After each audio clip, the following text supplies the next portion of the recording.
اللہ الرحمن الرحیم۔ پیارے بچوں، 7ویں جماعت کی اردو سبق کا نام ہے سائنس اور جنگ۔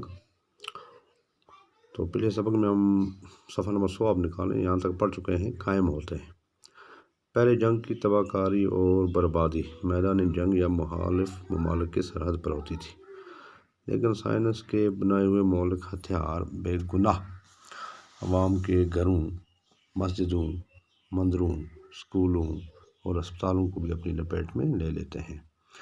تلواروں، نیزوں اور تیروں کی لڑائی میں بہت سی انسانی جانیں ختم ہوتی تھیں، لیکن بموں کی تباہی ان سے ہزاروں نہیں بلکہ لاکھوں گنا زیادہ ہے۔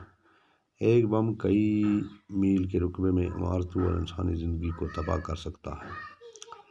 دوسری جنگ عظیم میں دنیا کے کئی ممالک شدید بمباری کی وجہ سے تباہ اور برباد ہوئے۔ اسی طرح افغانستان اور عراق پر امریکی بمباری سے لاکھوں انسان بے گناہ مارے گئے۔ اگر سائنس نے خطرناک بم اور جنگی جہاز اور جنگ کے دوسرے اسلحہ نہ بنائے ہوتے تو اتنے بڑے پیمانے پر تباہی نہ پھیلتی۔ اگر آج ایک حالات سائنس واریاہ فائدے تھے مگر سائنس واریاہ نقصان تھے دنیا واتنومت۔ کِتھ پٲٹھۍ کہ یِم ایٹمی ہتھیار بنٲیِن، باقٕے ہتھیار بنٲیِن یِمو سۭتۍ خٲلی اِنسٲنی زُو یا کُلۍ کُجہِ یا جانور یِم تہِ چھِ مارنہٕ یِوان، بے گناہ اِنسان چھِ مارنہٕ یِوان۔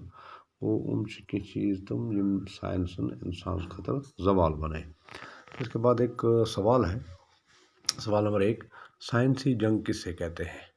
تو اس کا جواب ہے جو جنگ تمام بنی نوع انسان، نباتات اور حیوانات کے لیے تباہ کن ہو، جس میں کوئی حد مقرر نہ ہو، سائنسی جنگ کہلاتا ہے۔ سوال نمبر 2، اس دور میں جنگ کے لیے کون سے ہتھیار استعمال کیے جاتے ہیں؟ تو اس کا جواب اس دور میں جنگ کے لیے ایٹمی ہتھیار، میزائل وغیرہ استعمال کیے جاتے ہیں۔ پھر کوئی واحد جمع ہے، تلوار، تلواریں، نیزہ، نیزے، مورچے، جان، جانیں، زندگی، زندگیاں۔